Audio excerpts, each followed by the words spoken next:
savons en Jésus-Christ, toujours prêt à nous entendre.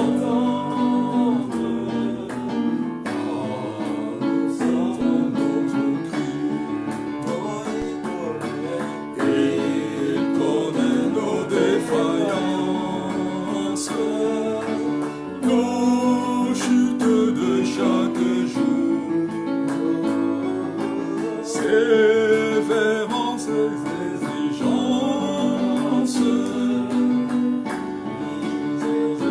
son amour, quel ami fidèle et tendre, savons en Jésus-Christ.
Bénissons ce matin le Seigneur pour la grâce qu'il nous accorde de commencer cette prière matinale. Nous bénissons Dieu pour la vie de toutes ces personnes qui sont en train de nous suivre ou des personnes qui vont nous suivre après ce temps de prière. Sans plus tarder, j'aimerais que nous baissions nos têtes là où nous sommes, qu'ensemble que nous puissions recommander ce temps à la grâce de Dieu. Nous voulons te bénir, notre Père, nous voulons te bénir, notre Dieu, pour la grâce que tu nous accordes ce matin, de voir ce nouveau jour. Selon qu'il est écrit, voici la journée que l'Éternel a faite. Qu'elle soit pour nous un sujet de joie et d'allégresse. Nous voulons te bénir, nous voulons te glorifier. Que ton nom soit exalté Que ton nom soit magnifié. Que ton nom soit loué, notre Père et notre Dieu. Dans ton nom, nous avons ainsi prié. Amen. Lors de notre dernière rencontre, nous avons parlé d'un thème important qu'on avait survolé. Refuser de manger le pain de la douleur. C'était la pensée avec laquelle nous avons terminé notre matinée de mercredi matin. Ce matin, on va continuer avec la même pensée. Et j'en profite pour souhaiter à ceux du Rocher une bonne nouvelle année. Que Dieu nous fasse du bien pour l'année qui commence. Et nous sommes reconnaissants au Seigneur pour tout ce qu'il a pu faire pour nous pendant toutes ces années. On va continuer avec la pensée que j'ai intitulée « Dieu veut nous faire du bien cette année ». Dieu veut nous faire du bien. J'aimerais que tu puisses vraiment commencer l'année avec la vision de ce grand Dieu qui veut te faire du bien. Peu importe les choses par lesquelles tu es passé les années passées, mais toi, dans ton esprit, là où tu te trouves, que Dieu a pris la résolution de te faire du bien. Le mercredi soir, lors du dîner évangélique, un homme de Dieu nous avait donné un texte. J'aimerais juste reprendre ce texte pour quelqu'un. Dans le livre d'Ésaïe chapitre 43, avant de venir à mon message, Genèse, plutôt Ésaïe chapitre 43.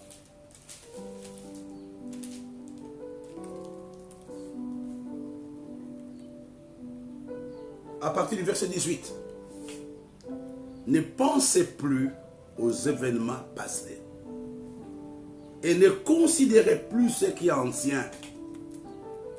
Voici, je vais vous faire une chose nouvelle sur le point d'arriver. Ne la connaîtrez-vous pas? Je mettrai un chemin dans le désert et des fleuves dans la solitude. C'est Ésaïe 43, verset 18 à 19. Et je voudrais vraiment que tu commences cette pensée, cette année, avec la pensée de ce grand Dieu qui veut te faire du bien. Pour cela, Dieu t'invite, Dieu nous invite à ne plus considérer les événements passés. On va le voir avec les textes que nous avons vus la dernière fois. Je voudrais que là où tu te trouves, que tu dises avec tes propres mots, Seigneur, fais-moi du bien durant cette journée. Fais du bien à mon église. Fais du bien à ma famille. Fais du bien à ma nation. Au nom de Jésus, prions. Seigneur, ce matin, nous nous tenons devant toi. Nous prions avec cette pensée de recevoir du bien de toi. Sois vraiment exalté. Sois vraiment magnifié. Sois vraiment béni. Au nom de Jésus. Fais-nous du bien, Seigneur, ce matin.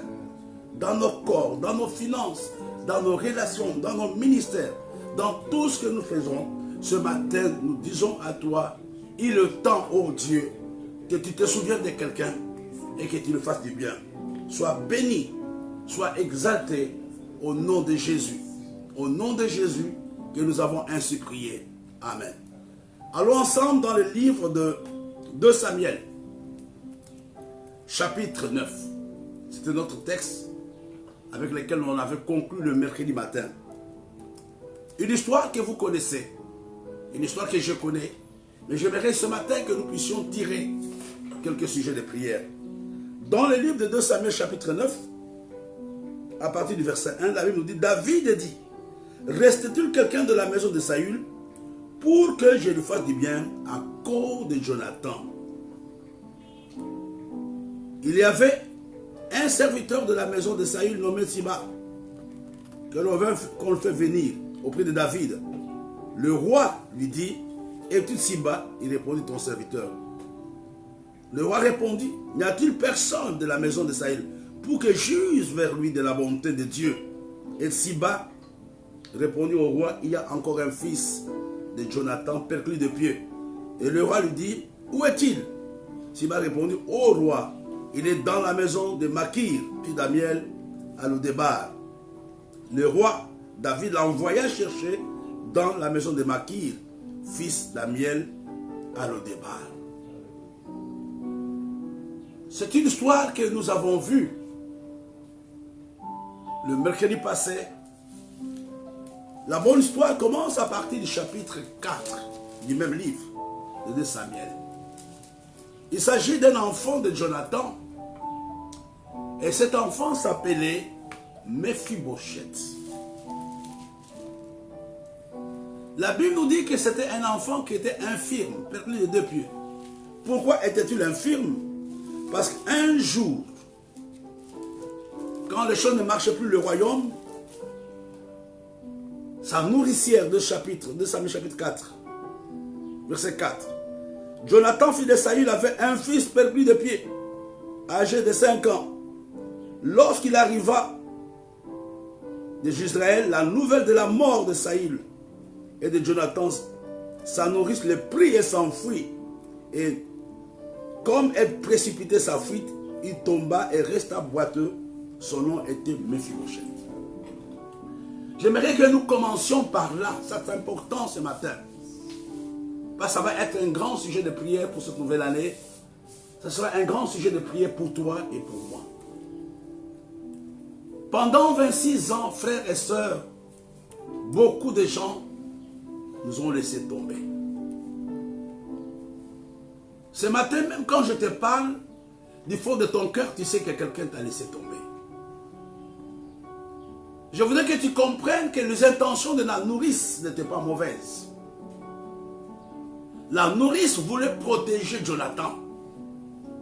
Voulait protéger Mephibosheth. Elle avait la volonté, mais elle n'avait pas la capacité. En voulant la prendre, en voulant fuir, l'enfant est tombé et l'enfant est devenu infirme. Comme je l'ai dit, l'avenir de cet enfant était hypothéqué. Plusieurs choses peuvent nous détruire. Plusieurs choses peuvent nous rendre infirmes. Peuvent nous rendre impuissants. Peut-être un mariage cassé t'a mis dans la position où tu te trouves. Peut-être un ministère t'a mis dans la position où tu te trouves. Peut-être même les relations de gens t'ont détruit. C'est à toi que je suis en train de m'adresser ce matin. Peu importe, je ne sais pas pendant combien de temps tu es resté dans cette situation. Mais ce matin, j'aimerais te dire que Dieu veut te faire du bien.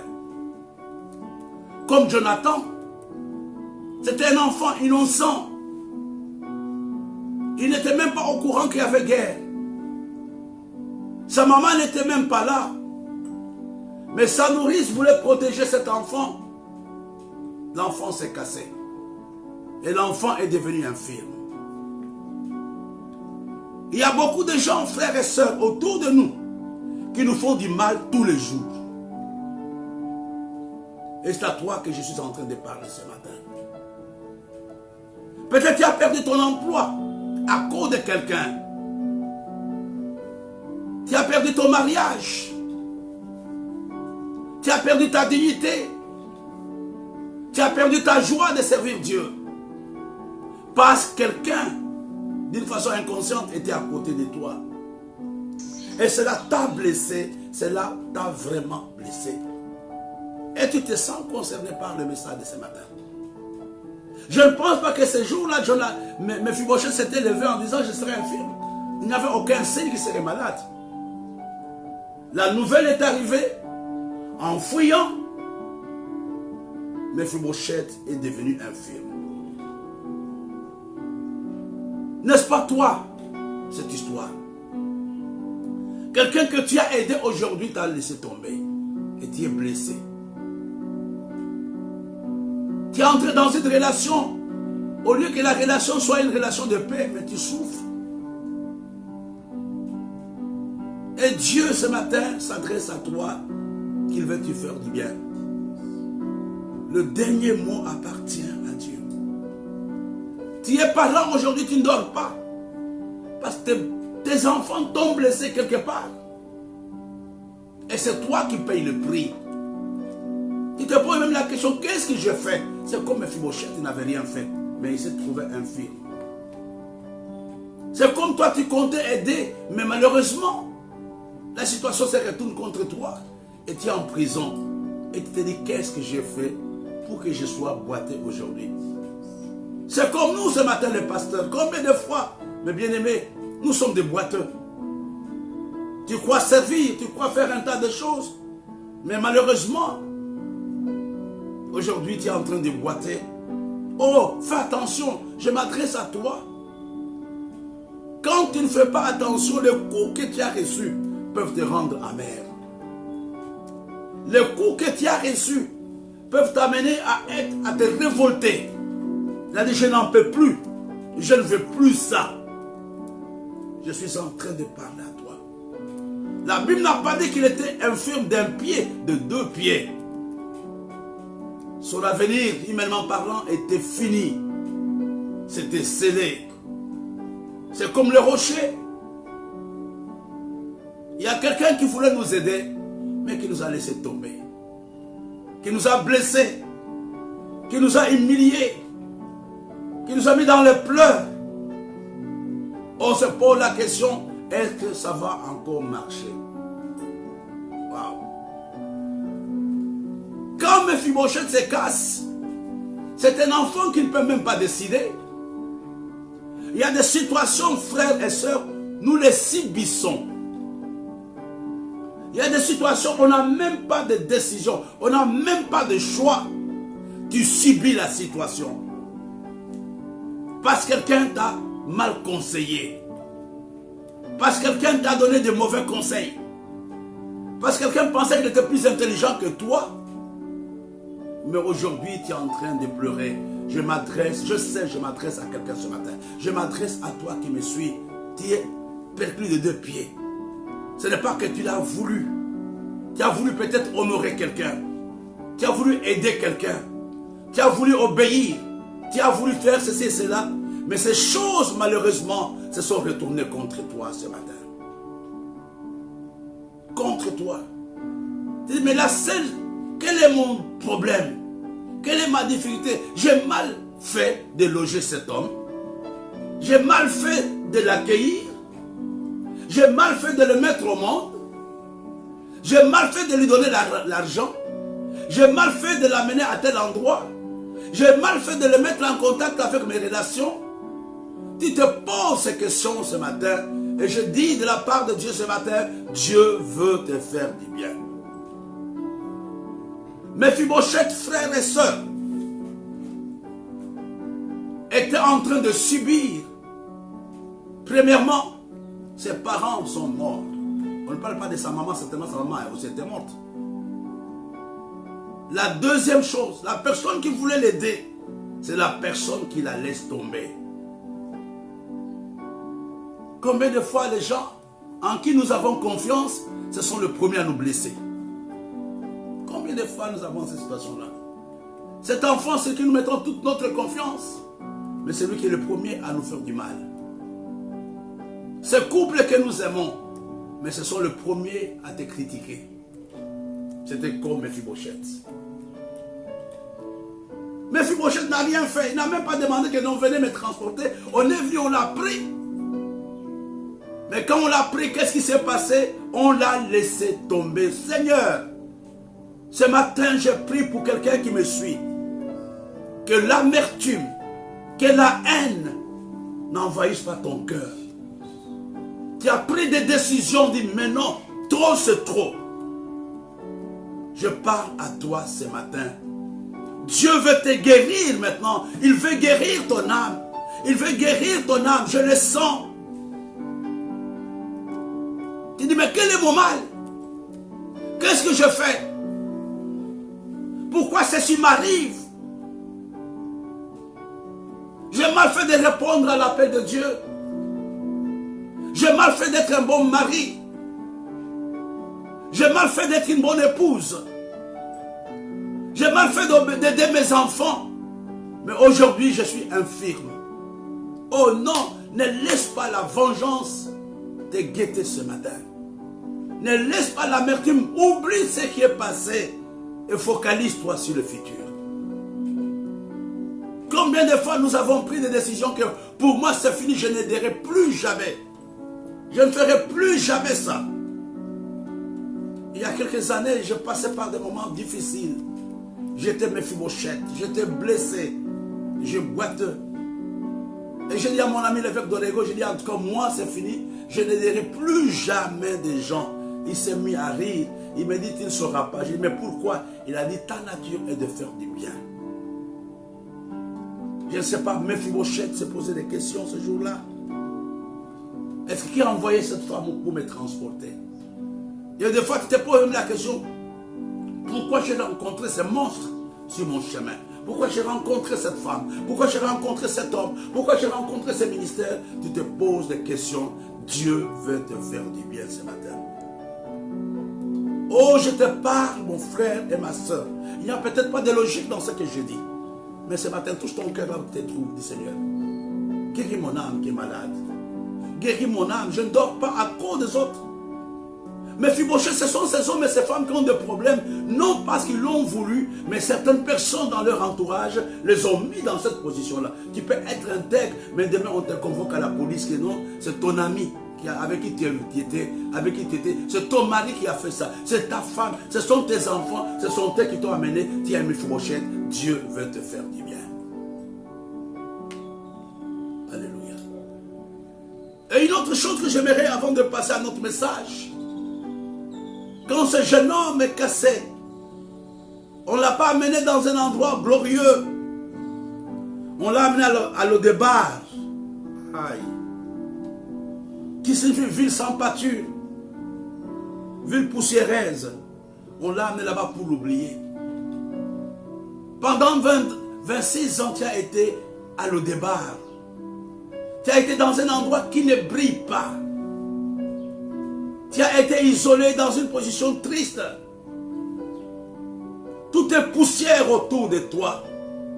C'est toi qui dois dire ce matin, papa, je suis à Lo-Debar, fais-moi du bien. Mephibosheth n'a pas prié, mais toi, je t'encourage. J'aimerais que tu fasses une seule prière. Fais-moi sortir de Lo-Debar, papa. Fais-moi sortir de Lo-Debar. Fais-moi sortir de cette relation. Fais-moi sortir de cette misère.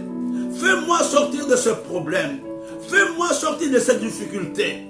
Au nom de Jésus, j'aimerais que tu pries. Ce n'est pas Mephibosheth qui est parti à Lo-Debar. On l'a transporté à Lo-Debar. Quelqu'un t'a amené quelque part. Tu souffres, tu pleures. Ce matin, Dieu veut te faire du bien. Dieu te localise là où tu te trouves. Dieu veut te faire du bien, mon frère. Dieu veut te faire du bien. Quel que soit l'endroit où le chômage t'a amené, quel que soit l'endroit où le divorce t'a amené, quel que soit l'endroit où l'échec t'a amené, quel que soit l'endroit où le complot t'a amené, Dieu veut te faire du bien. Dieu veut te faire du bien. Là où tu te trouves, mon frère et ma soeur, Dieu veut te faire du bien. Alléluia. Oh Seigneur, ce matin, nous sommes ici. Mon frère et ma soeur, nous sommes en ces lieux pour dire, Seigneur, ne permets pas que les circonstances de la vie nous affectent. Ne permets pas que les circonstances de la vie nous amènent à entretenir la haine. Ne permets pas que les circonstances de la vie nous amènent à être des hommes et des femmes qui ont pris la décision de se venger. Mais ce matin, nous crions à toi. Nous disons simplement, papa, fais-nous du bien ce matin. Seigneur, comme Mephibosheth, nous sommes loin de Jérusalem.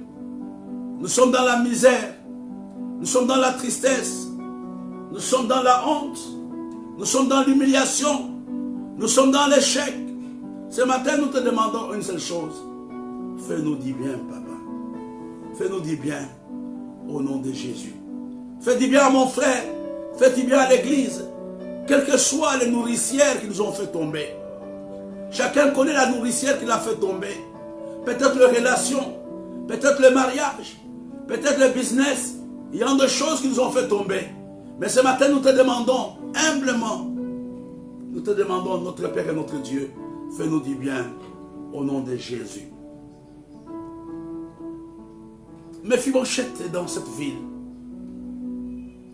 C'est déjà un monsieur. L'identité de Mephibosheth a complètement changé. C'était un petit villageois. Certainement, il était incapable de marcher, il mendiait, je suis certain. Et pendant des années, Mephibosheth était dans cette ville-là. 32 ans après, j'ai fait des calculs dans la Bible. David dit maintenant, n'y a-t-il personne de la maison de Saül pour que je le fasse du bien à cause de Jonathan? Le dernier mot appartient à Dieu.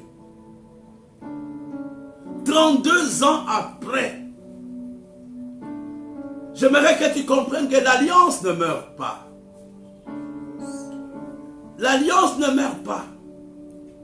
La Bible dit que si la prophétie tarde à venir, mais toi, attends-la. Un bon matin, peut-être c'était le 10 comme aujourd'hui, David convoque les gens au palais. Que je me rappelle, j'avais un ami qui était le prince Jonathan. J'ai appris qu'ils sont morts. Est-ce qu'il n'y a personne dans la maison de Jonathan pour que je lui fasse du bien?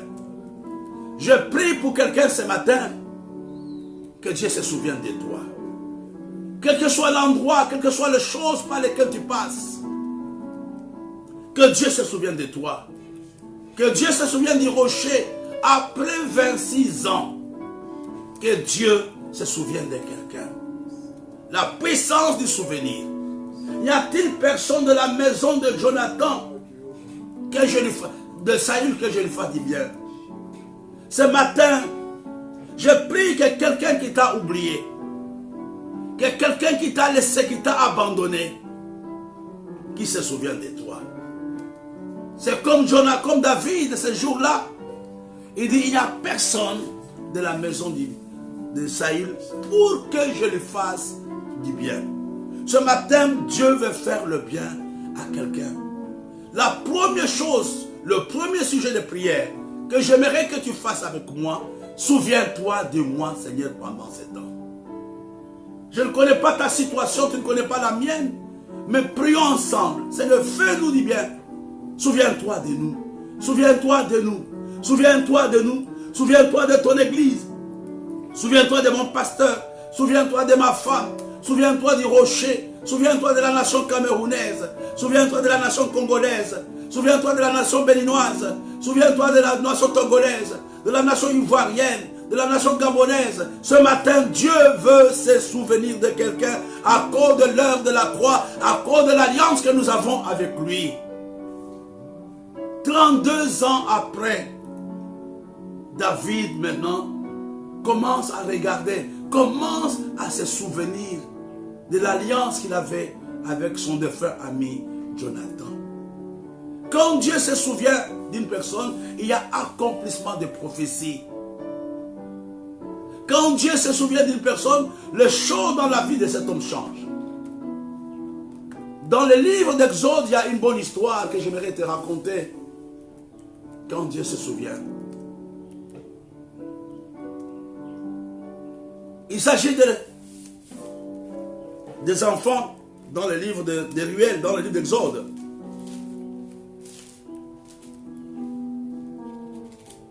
Les enfants de Jéthro. Au chapitre 2. Nous gagnons avec le temps. N'oublions pas que Jéthro n'avait pas de fils. Jéthro n'avait que des filles. Mais ces filles avaient des problèmes, on ne les respectait pas. Quand ils allaient puiser de l'eau, elles étaient dernières. On les malmenait. Mais un jour, quelqu'un qui venait de nulle part, cet homme s'appelait, c'est dans l'Exode chapitre 2, on n'a pas le temps de lire un enseignement. Cet homme s'appelait Moïse. Mais quand il est arrivé au chapitre 2, il a aidé les enfants de Jéthro à avoir de l'eau. Mais les enfants, les filles de Moïse l'ont oublié là, au puits. Ils sont arrivés à la maison de leur papa. Le papa est surpris. Il a dit, mais vous venez plus tôt. Généralement, vous rentrez vers les 20, 18h. Qu'est-ce qui se passe? Un homme, on ne connaît même pas son nom. on ne sait même pas d'où il vient, nous a aidés. Voilà la question. À partir du verset 19 jusqu'au verset 21, j'ai pris pour quelqu'un. Et répond, on peut commencer à partir du verset 17. Le berger arrivèrent et le chassèrent. Alors Moïse s'éleva et prit leur défense et fit boire leur troupeau. Quand elles furent de retour auprès des ruelles, leur père, il dit, pourquoi retournez-vous si tôt aujourd'hui? Et répondirent, un Égyptien nous a délivrés de la main des bergers. Et même il nous a puisé de l'eau et il a fait boire le troupeau. Et dit à ses filles, où est-il? Pourquoi avez-vous laissé cet homme? Appelez-le pour qu'il prenne quelque nourriture. Moïse décida de rester chez cet homme qu'il donna pour sa femme, pour femme, Séphora sa fille. Regardez quelle bonne histoire, quelle bonne conclusion. Moïse fait le bien comme beaucoup d'entre nous. Nous faisons le bien, mais nous sommes oubliés.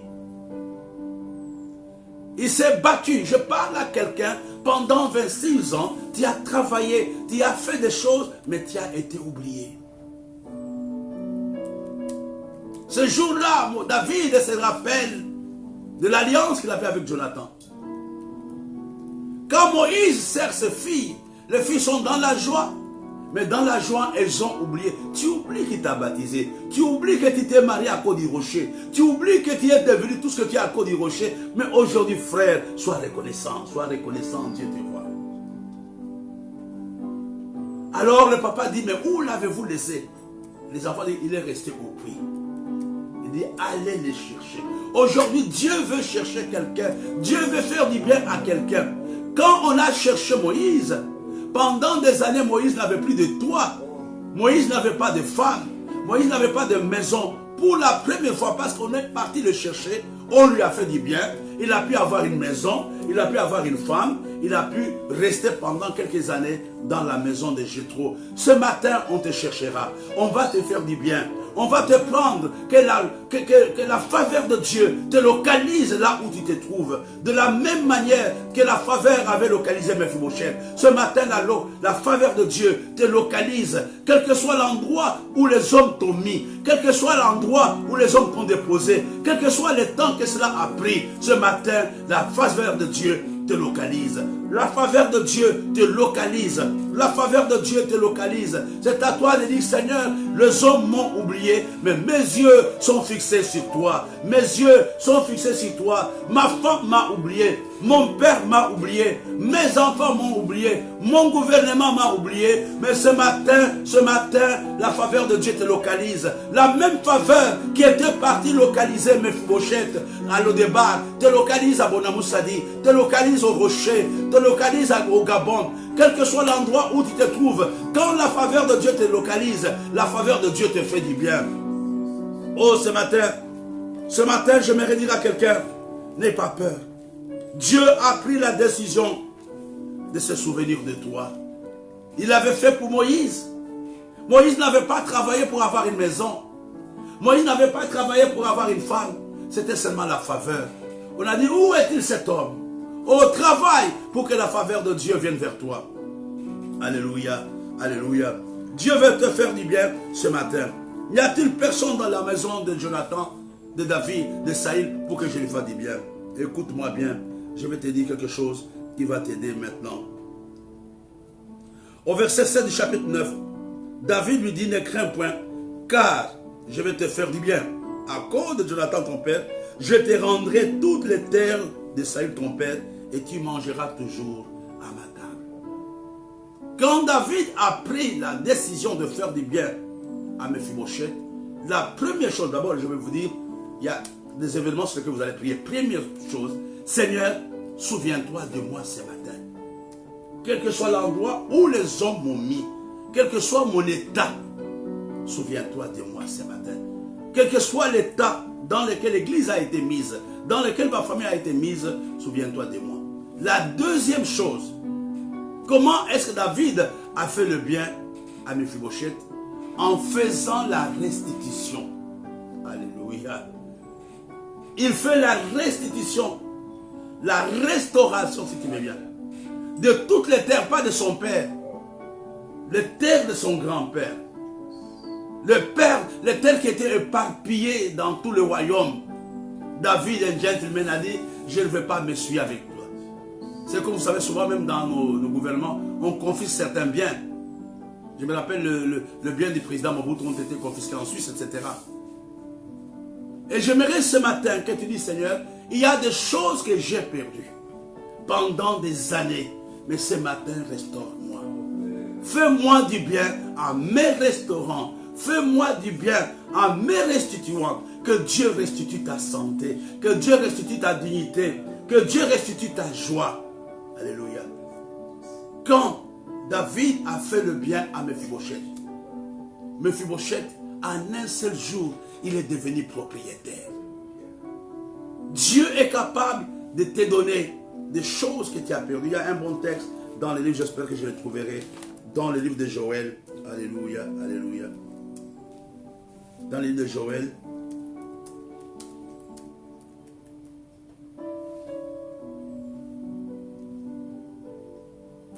Dans le livre de Joël, je restituerai pour vous. Vous pouvez me trouver, c'est Joël chapitre 2. Donc on parle de la restitution dans le livre de Joël. Voilà.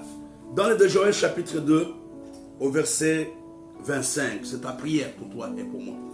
Je vous remplacerai les années qu'ont dévoré la sauterelle, les gélèques, les asiles et les gazanes.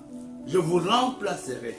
Seigneur, remplace les choses que nous avons perdues en 26 années.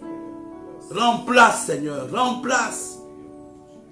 Ce jour-là, David a redonné les terres de Saül à Mephibosheth. David lui a fait du bien. C'est bien. Premièrement, David s'était souvenu qu'il avait une alliance avec Jonathan. Ce matin-là où tu te trouves, Dieu est en train de se souvenir. Il ne t'a pas oublié.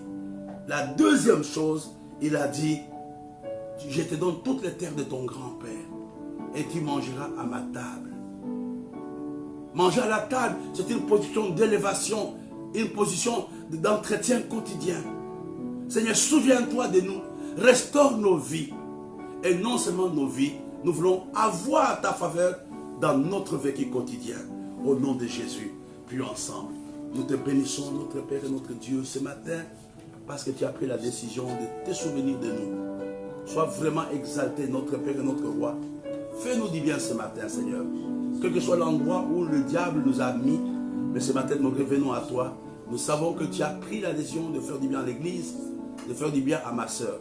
Ce matin est un matin de la restitution, est un matin de la restauration. Certains sont malades dans leur corps, dans leur business, mais que ce matin, que tu puisses toi-même nous restituer, que tu puisses nous restaurer. Comme tu l'as dit dans le livre de Joël, que tu vas remplacer, Seigneur. Tu connais des choses que nous avons perdues ce matin. Nous voulons que tu les remplaces. Au nom de Jésus, nous avons ainsi prié. Amen. Ce matin, nous avons parlé, Dieu veut te faire du bien. Nous avons vu que dans la vie, il y a des choses que nous subissons, des choses que nous ne voulons pas, mais qui nous arrivent quand même. Nous devons faire attention, ne pas garder l'amertume, ne pas garder la haine dans le cœur pour la nouvelle année. Que Dieu nous aide à oublier toutes les choses par lesquelles nous sommes passés. Des choses de foi, nous ne sommes même pas responsables, mais qui nous sont arrivées. Et nous avons dit que Dieu aussi nous localise à l'Odébar. L'Odébar est une position dans laquelle les hommes t'ont mis. À cause peut-être de chômage, aujourd'hui tu avais de l'argent, mais tu avais prêté à quelqu'un qui ne t'a plus remboursé, toi tu as perdu ton travail. Et il y a eu une conséquence, comme je me disais, il y a 2 jours, je disais, le nom que Dieu m'avait donné au départ, c'était Centre Missionnaire Rocher. Mais à cause des problèmes, nous sommes devenus la communauté des Rochers. J'aimerais qu'aujourd'hui, Dieu remplace les choses que nous avons perdues. Et quand Dieu, la faveur a localisé Mephibosheth, il y a eu restauration. Il y a eu restitution. Que Dieu te restaure, que Dieu te restitue. Ayez une bonne matinée. Rendez-vous à 8 h pour l'école de Betsalel. Amen.